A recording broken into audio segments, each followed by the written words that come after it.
Yo, what's going on, guys? Today in this video, I'm showing you how to get the new Fallen Brawler skin in TDS. I know the challenges are super hard, so hopefully I can help you with that. So let's just get right into it, not wasting more time. For the first challenge, you have to knock back 400 enemies with the Brawler. I end up bringing Brawler, Commander, DJ, Healer, and Farm. Don't really know why I brought Healer. Completely forgot Brawler cannot be stunned. Me and my friend ended up playing on the new Wreck Battlefield map, which I think is really cool. It's a short crossroad. But what you want to do is just spam level 3 Brawlers at the front of the map and boost it with Commander so it attacks faster, and DJ to make it cheaper. And then switch out Medic for something that can hit camo. That way you don't die to the camos in this game mode. But it should take you like 1 or 2 games to get all 400 of the knockbacks. It's very simple, very easy challenge. So just gonna skip and move on to the second challenge. For the second challenge, you have to try on 3 maps with level 5 brawlers. Um, just do this on molten mode. It's the easiest and fastest way you can do it. I end up using speed up tokens as well, and I actually get this whole challenge done in under like 30 minutes because I can complete this whole run in just 6 minutes. I end up bringing farm, brawler, excel, DJ, and mercenary base. Do not need to bring these towers. You can literally do any game mode with any towers you want as long as you have 6 or max placement maxed out brawlers by the end of the wave. You'll get the challenge complete, and then you can move on to the third challenge. Like I said, this is just the fastest way to do it, in my opinion, in a 6 or sub 7 minutes, 6-ish minute run. So yeah, the second challenge is very easy, so just gonna once again move past this one and move on to the third challenge.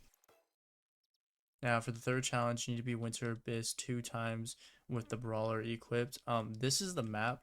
As you can see, it's very weird in the sense of there's not really many places to place things other than the front right here in this first island, and then obviously this back area that's like basically completely useless.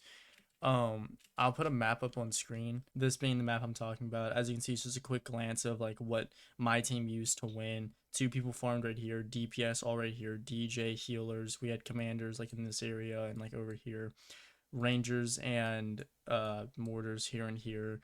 And then instead of a cryomancer at that circle right here, we actually had a G pyro. So yeah, this is just a quick overview of what the map could look like, or what it could look like to win. Now, the only thing I can really recommend for this map is to bring high DPS like Ranger, Mortar to for Splash, G Minigunner, or Excel, or Engineer. Don't really waste your time with like regular Minigunner. It's just going to take up space for people that have those better towers. So yeah, just try to avoid that. Bring Golden Towers, Excel, or Engineer. Another thing I can recommend for this part of the challenge is to just go on Discord, the TDS Discord server, go to the party queue channel, and find people trying to do this challenge. It makes your life 20 times easier. You can find people with good towers, find people that will consistently like plan and like just work together. It's so much easier. Just trust me, do it. You don't have to worry about other people joining, ruining the game, not wanting to play this map, leaving, all those problems. Other than that, as long as you get good teammates, which it took me literally 1 attempt to get the like good teammates to beat this map, and we ended up beating it within like an hour because we beat it back to back, both of the Abyss challenges. So yeah, those are the only 2 things I can really recommend. And then the map, just if you want to follow it, you don't have to do a T. It's just recommended. Uh, yeah, so that's just the second challenge. Just good towers, good teammates, and you will quite honestly easily be able to do it. I will say though, we end up placing barricades for the first few waves. We placed a brawler or a G soldier, I don't really remember, to deal with like the first wave or 2, and then we end up placing barricades to tank the like next 3 or 4 waves, so we can all farm and get more money. So yeah, the quicker you can get DPS up, the better off you'll be. So I'm just gonna move on to now the fourth and final challenge. For the final challenge, it is hands down the hardest out of all of them. You need to triumph hardcore 1 time with the brawler plays down on Night Station. Now, I will say just use the Discord and find people trying to do this challenge as well. This is so much easier with 3 people, especially when they actually plan ahead. I will say that I highly recommend somebody, at least 1 person, bring military base because it's just really good on this map because of how long it is. And then the other people bring engineer. Do not bring Excel on this map. Just don't. Bring pursuit and engineer, military base, DJ, support towers, like stuff that can't really be stunned. Now, this is possible with 2 people, but it requires a little exploit by leaving and rejoining basically allowing you to swap out your towers for brand new ones so you can bring more than 5 towers to the game. Me and my partner did end up doing this just to make it easier and more consistent for us. It's really not that hard, so I'm just going to give you like a little guide on how we did it if you have the same towers, if you just want to do it with 2 people. If you don't want to do this, you don't need to watch this part, or at least until the next timestamp. And I just, like I said, recommend going on Discord, finding a team, and yeah. Now, if you're going to do it the 2-player route, player 1 needs farm, military base, pursuit, DJ, and brawler, and then player 2 needs NG, G soldier, farm, pursuit, and brawler. Very expensive, I know, but this also is a duo run, so it's just what it is. Now, player 1 wants to immediately place down farms. You want to basically place a farm, upgrade it to level 1, do that until you get 4 farms down, and then try to get all of them to level 2. And then once you get all the farms to level 2, start saving up for a tank. By the time the hiddens come out, you can technically place down, you'll have enough to place down a military base and upgrade it to at least level 2, and then literally you were just saving for a tank while player 2 defends. Now, player 2 wants to immediately place a G soldier right when the game starts, and player 1 is probably going to want to skip for them so they can get the money, place it down, and then leave. And then when they leave, they're going to return by replacing G soldier with a military base. This just makes it safer for the end game. When they join back, they're going to place down an engineer kind of over by the bus station by the first turn, so the engineer can start doing chip damage and also start breaking the leads up for the G soldier.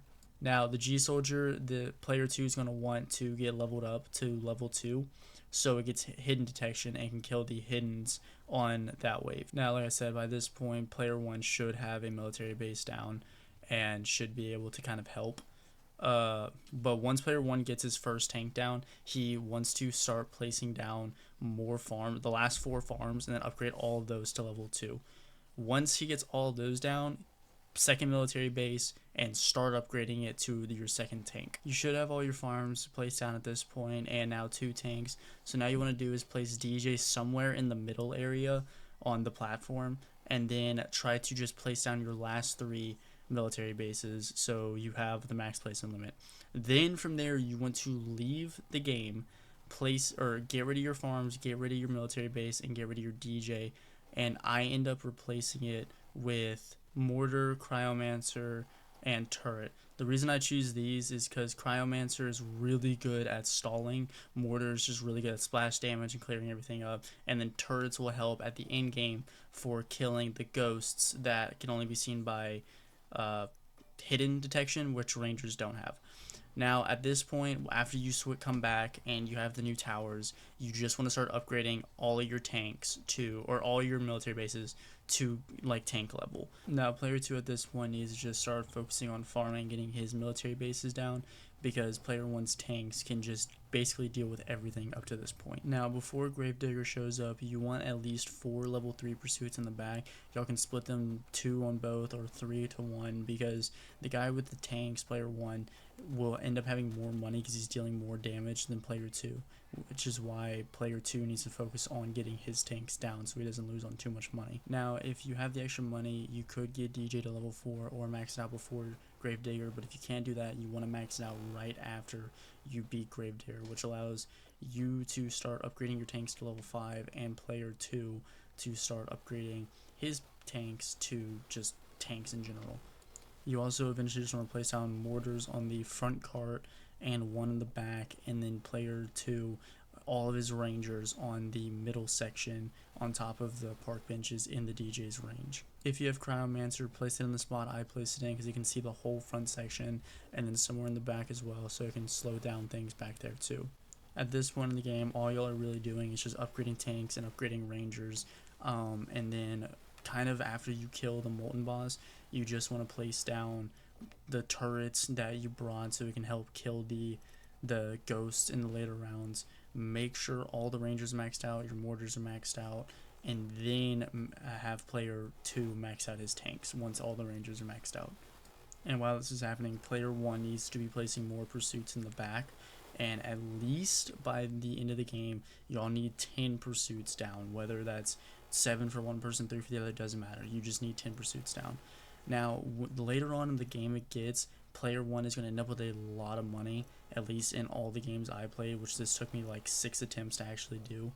So player 1 could end up selling his farms a few rounds early to get more max pursuits, which is very helpful in the end. You're probably going to have to macro though in some way by moving brawlers, because you should have at least one brawler placed down so you actually get the challenge for beating this to get the skin. But the Cryomancer should stall enough that it's really not that hard.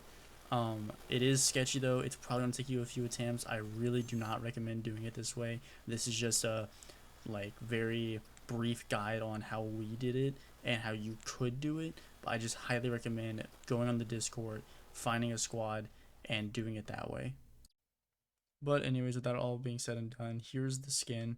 At level 0, he doesn't really look that cool, to be honest. His gloves or his brawler fists are really cool, and there only being 2 skins in the game, and this one actually being earnable. This skin is really good. I'm just gonna say that. At level 1, he gets this cool like hair thing coming out of his helmet. I think it's called a fez. I really don't remember, but it looks pretty cool. At level 2, he gets cooler gloves with more crystals coming out of it, and that's really about it. And oh, and he gets shoulder pads. And then at level 3, nothing really changes from level 2 to level 3, which sucks, but whatever. At level 4, he gets this cool cape, more crystals, and sharper looking gloves. And then at level 5, just looks really, really cool. He gets these like Gavin Knuckle things, sharper gloves, or crystals, more crystals coming out of him. And then I'll hit play so you can actually see the animation of him punching. Actually, let me slow it down so you can see it at normal speed. So yeah, really cool. And then here's the placement animation. It's the same as the minigunner if you've gotten the minigunner. I don't know why that was so laggy. Let me do that again. But yeah, just same as the minigunner. And honestly, all around, really, really cool skin. That's the end of the video though, so thank you guys for watching. I hope this helped at least a little bit on getting the skin. I know the last challenge is very difficult. Like I said, just go on Discord, get a team. That's the easiest thing you can do, and the simplest thing you can do. Use pursuit, use military base, everything I already said. Just take it with a grain of salt, strategize, and you'll easily be able to do it. And then the Abyss, once again, good team, go on Discord. It will make your life way easier. But yeah, hope this video helped at least a little bit. I'm going to be covering all the Fallen skins and how to get them. The one I will be making next is the Mortar one, and then Cowboy, because I don't know if y'all know this, Cowboy's broken right now. But yeah, I'll see y'all in those videos. So thank you for watching. Bye.